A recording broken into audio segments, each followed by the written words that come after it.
Hello friends, you've stumbled across a short clip from the Daily Switch 2 podcast, which, believe it or not, is a podcast that is about the Switch 2 with new episodes released daily. What will they think of next? Next was Daemon X Machina, Titanic, Scion.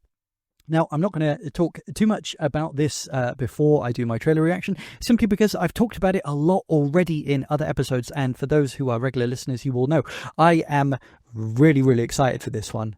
Really excited for this one. It is one of the top Switch 2 exclusive games that I'm looking forward to for a couple of reasons. Firstly, for more than a couple, firstly, I really thought the first game was a very interesting title, really unique art style, really cool aesthetic. I grew up kind of in with a lot of 80s stuff, like 80s anime and mecha stuff, and Transformers as well, obviously, and droids in Star Wars, and so anything kind of mecha or anything involving robots, anything along those kind of lines is awesome to me. Oh, RoboCop as well. Oh my goodness me. The original RoboCop, that is one of my favourite movies of all time, and also responsible for some incredible video games. Yeah, many of the other movies and spin-offs and the recent remake and stuff have been not great. But still, yeah, RoboCop, freaking awesome, the first one.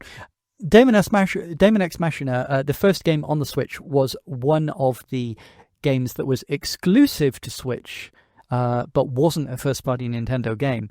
That I was like, oh, okay, so if you're not into like first-party cartoony games like Mario and Zelda and Kirby and things like this, if you're not into those kind of games, but you want an exclusive game for the Switch 1, Daemon X Machina, that was one of the games that I was like, okay, that might actually persuade a few kind of hardcore people to get a Switch.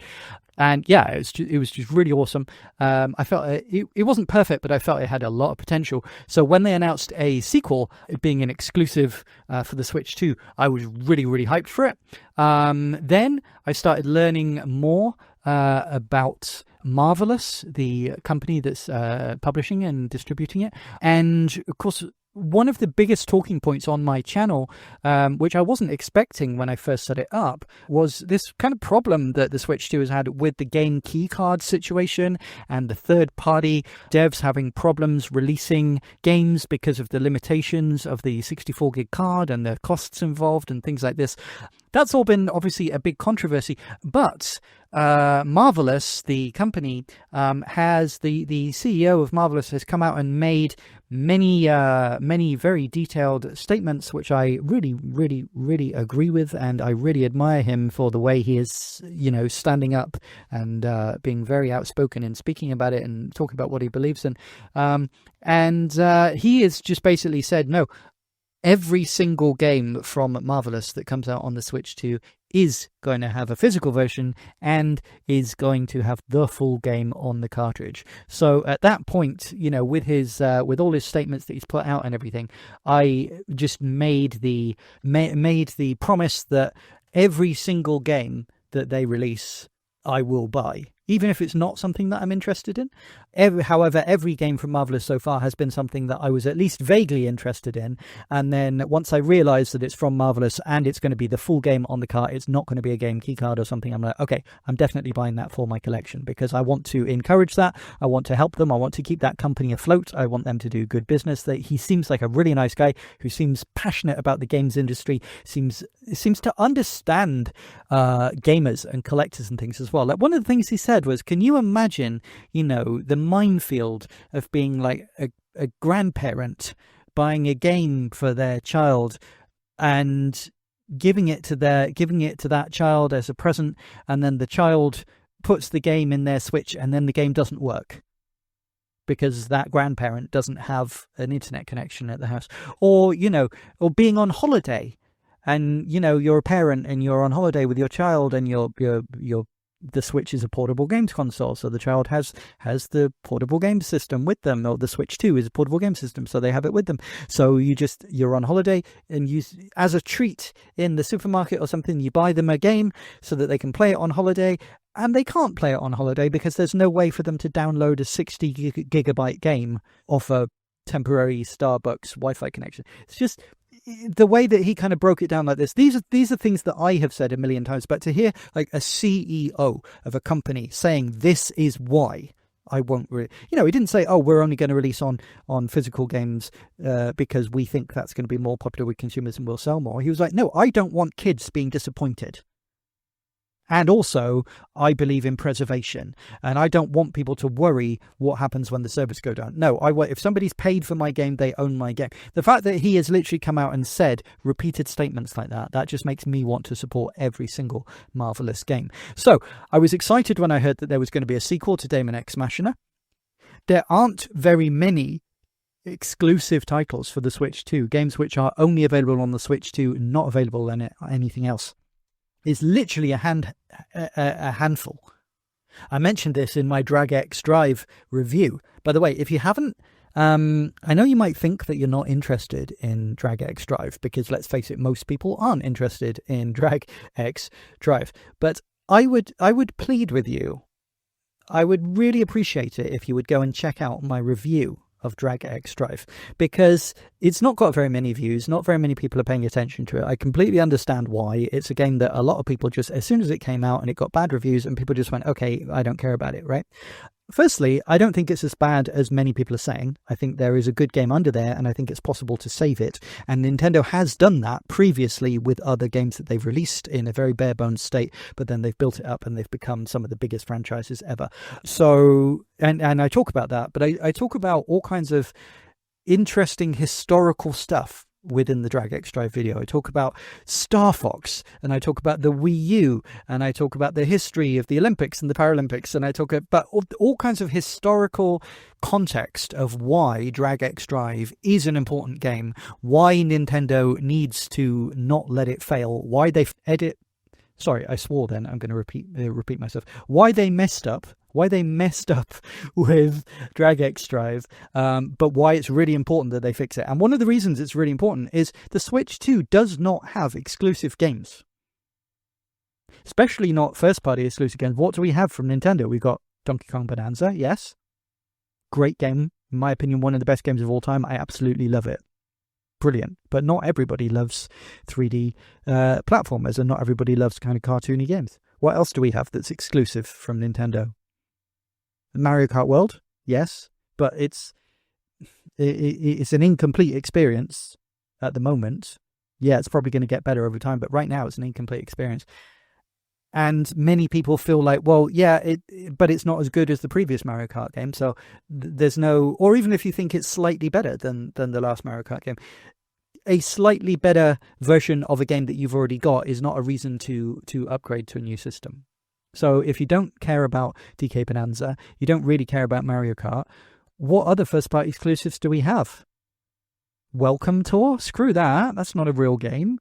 It's over in less than an hour anyway, but it's an instruction manual. It should have been given away free, right? It's a quality product, by the way. Actually, it's a quality product, but it should have been given away free. Absolutely does not count as a game. Certainly not a reason to buy the system. So what do we have from Nintendo? Drag X Drive, and that's it. There's no other first-party Nintendo games coming out in the foreseeable future. Okay? Now, we do have some tangentially related games that are coming that aren't first-party games. Good example would be Pokemon Legends ZA. Another good example would be Kirby's Air Riders. These are tangentially Nintendo games, but they're not first-party Nintendo games. And then when it comes to actual third-party games, which are exclusive to the Switch 2 and not available on the PlayStation 5 or the Xbox Series X or PC, it's extremely slim pickings. It's almost nothing. I mean, Chillin' by the Fire. Is somebody going to buy a Switch 2 to play Chillin' by the Fire? No offense to that game. I put out a little video about Chillin' by the Fire. It hasn't got very many views at all, but I think I had an interesting take on it. I talked a bit about, men's mental health and things like this, and I think I had an interesting angle on it.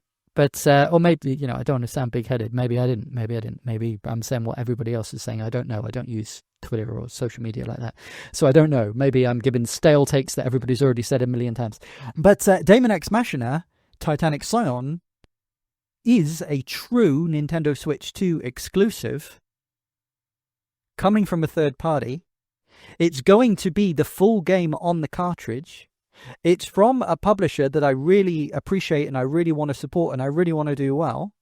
And then when I saw the trailers, the initial footage that was put out, oh my God, it looks fantastic. It looks fantastic. So yes, we already knew the game. We've already seen trailers, but I haven't yet watched this Gamescom trailer. And I'm hoping that we're going to have some kind of announcements or some kind of reveals within it. Maybe do we have a release date already? I don't remember. But anyway, I'm hoping for some kind of new information. But even if there is no new information, I'm just happy to see something new from this game because it looks so good. Let's watch the trailer now. Yeah, now that is a proper adult game if you look at those warnings. One thing I love about these games is how cinematic they are with the use of color and the framing as well. Oh, I mean that's a perfect example. Look at that. Reminds me of Beyond the Black Rainbow. Oh yeah. Oh my God. Wow. Okay. Yes. Yes. Yes.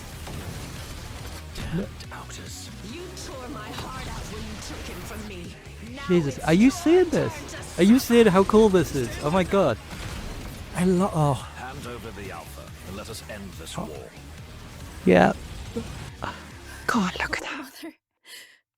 Hello. Thank you. Demo. Now. September the 5th pre-order. Oh, artbook. Okay. Okay. I just said that, like, I was really looking forward to this game. I was already sold on it. And I already said, like, even if we don't get any new information, even if we don't get anything in this trailer, I don't care because I love the trailers that I've already seen. I love everything I've already seen about it. I'm already sold. You don't have to sell me anymore. Holy crap, that trailer was so much more impressive than the previous trailer. So much more variety, so much more action, so much going on the screen. The frame rate was fantastic considering how much action was going on. My God. It's like Bayonetta / Devil May Cry / those super stylish, super fast, super slick action third-person action games, and but with cool ass robot / mech stuff and actually decent sci-fi storyline as well, and proper cinematography, and you see, in the Drag X Drive video, this is something that I talked about at length, but it's also something I talked about in my Pac-Man special where I was talking about Shadow Labyrinth. A lot of the time, if you set something kind of in the future, or you try and give like a sci-fi futuristic look, you know, where everything is made out of metal, all the walls are metal, the floor is metal, there's loads of mechs which are made out of metal, the armor is made out of metal, the weapons are metal, spaceships are metal. Often you can end up with a really dreary looking game where everything is just silver and grey, and you have to be so careful to have color and atmospheric effects and personality. Add something organic as well. And my God, that trailer, that is a perfect example of exactly what I'm talking about, of how to do it right. Everything there, in theory, could have been grey and could have been boring. But there was so much coloured lighting going on, so much volumetric fog for that coloured lighting to go through, so much kinetic movement, kinetic energy. So many of the bosses and the creatures and the robots or mechs or whatever are organic shapes that are flowing and moving. It was sort of reminiscent of the Michael Bay Transformers movies, but I don't want to say that because some people hate those movies, and I don't know. Some of them are okay, but I mean, to me, as a long-standing Transformers fan, yeah, they weren't exactly what I wanted Transformers to be in live action. But you know what I mean? Some of those designs are really kind of organic and flowy and multiple moving parts, and having that in a movie is one thing, but having it in a video game where everything is fully reacting in physics in real time, and it still looks organic and flowy, and the frame rate is still, I mean, that looked to be 60 FPS. I don't know, but it looked to be 60 FPS. My God, that looked good. My God, that looked good. I kind of want to watch it again, but this is already a very long episode, so I won't. But yeah, obviously, stealth trailer, the stealth demo drop. I want to stop recording and play it right now so I can give an opinion. I can't because I've got so many videos to make.